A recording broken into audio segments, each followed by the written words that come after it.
हम लोगों का मटेरियल कॉस्टिंग चल रहा था।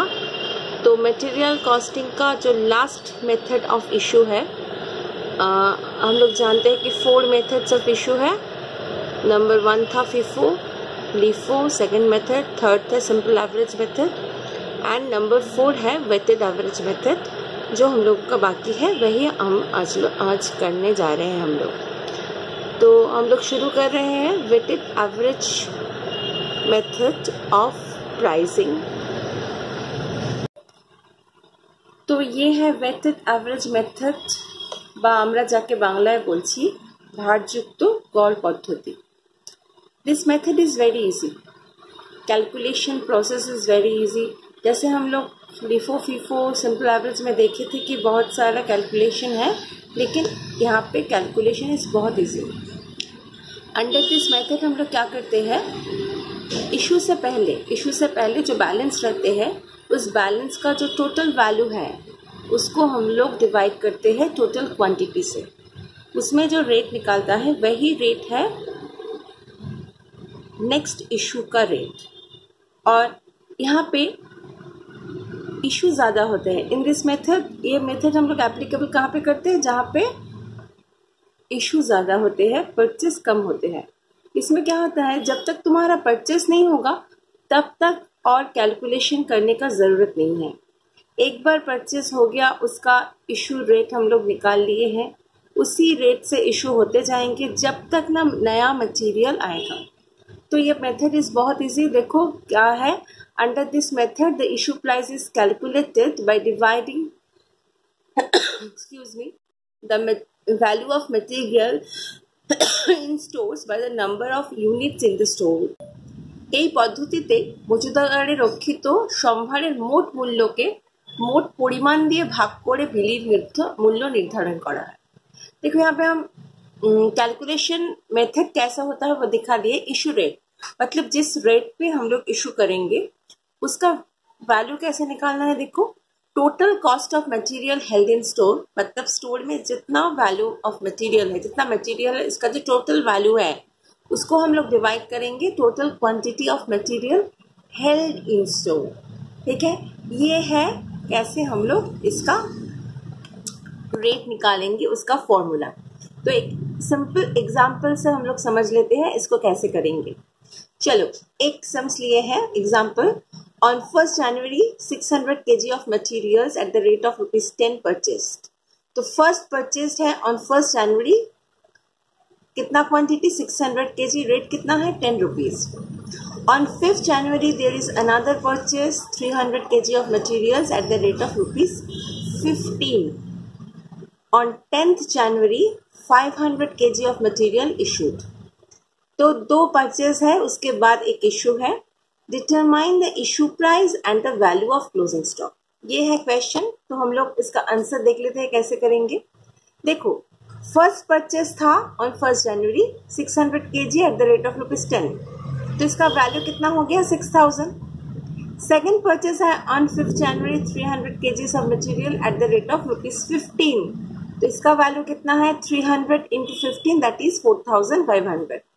तो फर्स्ट परचेज का वैल्यू था 6000, सेकेंड परचेज का वैल्यू है 4500।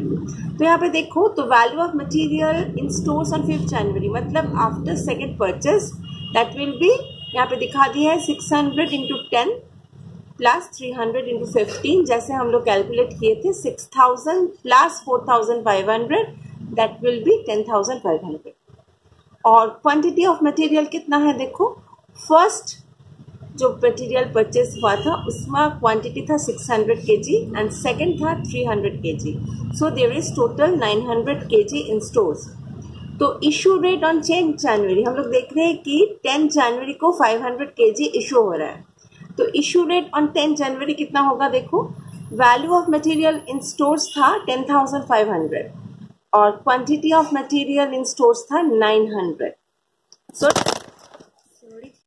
सो 10,500 को हम लोग 900 से डिवाइड किए, रेट आया है 11.66666, दैट इज तो इसको हम लोग अप्रॉक्स करते हैं तो 11.67, लेकिन हम बोलेंगे मल्टीप्लाई करने के टाइम पे जितना कैलकुलेटर में 11.6666 है उससे मल्टीप्लाई करो जब हम लोग इशू प्राइस निकालेंगे। उसमें थोड़ा सा ये जो फ्रैक्शनल डिफरेंस आते हैं आंसर के साथ वो नहीं आएगा। हम लोग लिखेंगे रेट 11.67, बट जब हम लोग मल्टीप्लाई करेंगे तो 500 को हम लोग 11.6666 जितना आया था इसको डिवाइड करके, मतलब 10,500 को 900 से डिवाइड करके जो जितना आया है उससे ही मल्टीप्लाई कर रहे हैं। कितना है 500 kg हम लोगों का इशू हुआ था, तो 500 इंटू 11.6666 मल्टीप्लाई करके आ रहे हैं 5833। तो ये हो गया 10 जनवरी का issue price. Now what will be the value of closing stock? The value of closing stock will be 10,500 जो वैल्यू था पहले का उससे 5833 माइनस हो जाएगा जो मटेरियल इशू हो गया। तो वैल्यू ऑफ मटेरियल मतलब क्लोजिंग स्टॉक वैल्यू हो गया 4667 फॉर 400 यूनिट्स। ऐसे हम लोग इस सम्स को करते हैं।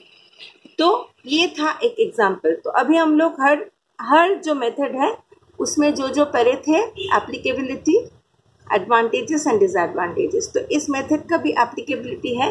हम लोग देख लेते हैं इसको हम लोग कहाँ पे एप्लीकेबल करेंगे, कहाँ पे इस मेथड यूज होते हैं। नंबर 1 देखो, the prices are fluctuate widely over the period. मतलब जहाँ पे हम लोग देखेंगे कि प्राइस, मटेरियल प्राइस बहुत फ्लक्चुएट हो रहा है। मतलब आज 10 रुपया है तो कल 15 रुपीज़ है, उसके बाद परसों 8 रुपीज़ है।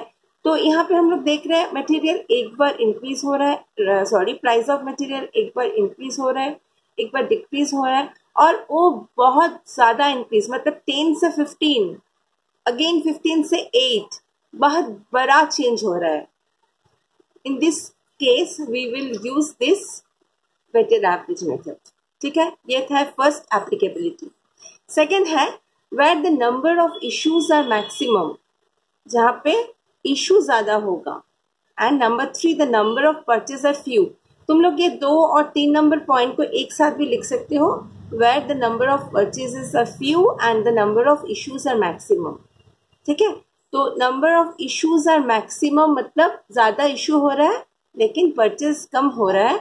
वहां पे परचेज मतलब क्वांटिटी ऑफ परचेज नहीं,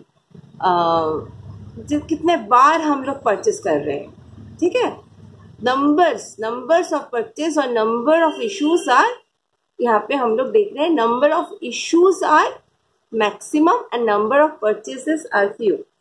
इन दिस केस हम लोग ये वेटेड एवरेज मेथड को एप्लीकेबल करते हैं। नेक्स्ट है एडवांटेजेस। एडवांटेजेस क्या है? फर्स्ट तो ये मेथड है वेरी इजी, क्योंकि हम लोग जस्ट वैल्यू ऑफ मटेरियल को क्वांटिटी ऑफ मटेरियल से डिवाइड करते हैं। और इससे भी बड़ा बात है कि ये बार बार कैलकुलेट करने का ज़रूरत भी नहीं है, क्योंकि एक बार हम लोग इशू प्राइस निकाल लिए, उसके बाद जितने बार इशू होगा वही रेट होगा जब तक ना नया परचेज होते हैं। ठीक है, देखो फर्स्ट जो एडवांटेज है, this method of calculation is very easy. Once issue rate is determined there is no need of calculation of issue rate unless otherwise new materials are purchased। जब तक नया मटेरियल परचेस नहीं होगा तब तक issue rate एक ही बार हम लोग निकाल लेंगे। এই পদ্ধতিতে গণনা করা খুব সহজ। একবার বিলির হার গণনা করা হয়ে গেলে আবার ক্রয় না হওয়া পর্যন্ত বিলির মূল্য গণনা করার কোনো প্রয়োজন নেই। थोड़ा सा गलती यहाँ पे हुआ है, उसको हम ठीक करके तुम लोगों को ये पीपीटी हम भेज देंगे। कल ही ये क्लास एंड हो जाएगा, उसके बाद ये पीपीटी भी हम तुम लोगों को भेज देंगे कि तुम लोग जो अभी इस सिचुएशन में बुक्स खरीद नहीं पाए, तो ये पीपीटी से तुम लोगों का काम चला जाएगा कि यहाँ पे जितना भी आंसर है वहाँ पे तुम कर पाओगे। तो यहाँ पे होगा এখানে বাংলা যেটা লিখেছি, আবার ক্রয় না হওয়া পর্যন্ত বিলির মূল্য গণনা করার কোনো প্রয়োজন নেই। ক্রয় হবে না, এটা গণনা হবে। আমি ঠিক করে দিয়ে দিচ্ছি টাইপিং এরর। अच्छा, सेकेंड एडवांटेजेस क्या है? This method is approved by Indian income tax. तो कानून जो मेथड को अप्रूव करेगा वही मेथड ज़्यादा यूज़ होगा। तो इनकम टैक्स जो है हम लोगों का, इंडियन इनकम टैक्स, ये मेथड को अप्रूव करते हैं। तो ये एक बड़ा एडवांटेज है। ভারতীয় আয়কর আইন এই পদ্ধতিকে মান্যতা দিয়ে থাকে। इसके बाद हम लोग आ रहे हैं डिसएडवांटेज। डिसएडवांटेज में क्या है, देखो यहाँ पे क्लोजिंग स्टॉक का वैल्यू नॉट मच रियलिस्टिक। हम लोग नहीं कहेंगे कि ये अनरियलिस्टिक है, बट नॉट मच रियलिस्टिक, क्योंकि यहाँ पे क्लोजिंग स्टॉक में हम लोग जो करंट जो मार्केट प्राइस है उसका कोई भी इन्फ्लुएंस नहीं देखते हैं, इसलिए इसको हम लोग बोलते हैं not much realistic value of closing stock. तो first disadvantage, the value of closing stock is not much realistic as there is no direct influence of current market price। ठीक है, অন্তিম মজুদ সম্ভারের মূল্য খুব একটা বাস্তবসম্মত হয় না যেহেতু বর্তমান বাজার মূল্যের প্রভাব দেখা যায় না। सेकंड क्या है, यहाँ पे हम लोग देखते हैं कुछ नोशनल प्रॉफिट और लॉस हो सकते हैं, क्योंकि यहाँ पे जो एक्चुअल कॉस्ट है प्रोडक्शन में वो एक्चुअल कॉस्ट को लिया नहीं जाते हैं, वहाँ पे एवरेज कॉस्ट लिया जाते हैं। सो जैसे सिंपल एवरेज मेथड में भी हम लोग देखे थे कि यहाँ पे नोशनल प्रॉफिट और लॉस होने का चांसेस है, यहाँ पे भी नोशनल प्रॉफिट और लॉस होने का चांसेस है क्योंकि actual cost is not charge on production. ठीक है, क्रय मूल्ये सम्भार बिक्री करा হয় না, एवरेज गड़ मूल्य सम्भार बिक्री करा হয়, সেই জন্য মূল্যায়ন জনিত লাভ লোকসান দেখা দিতে পারে। ये है डिसएडवांटेजेस। तो अब तक जितना भी मेथड था, चारों मेथड, उसका थियोरेटिकल डिस्कशन हो गया। तुम लोग अपना कॉपी में ये लिख भी ले सकते हो, उसमें क्वेश्चन ज़्यादा आसानी से याद हो जाएगा। और ये जो हम जितना भी थियोरेटिकल डिस्कशन किए हैं ये सब MCQ और SCQ में भी तुम लोगों का काम पे आ जाएगा। ठीक है, आज के लिए इतना ही, चलो।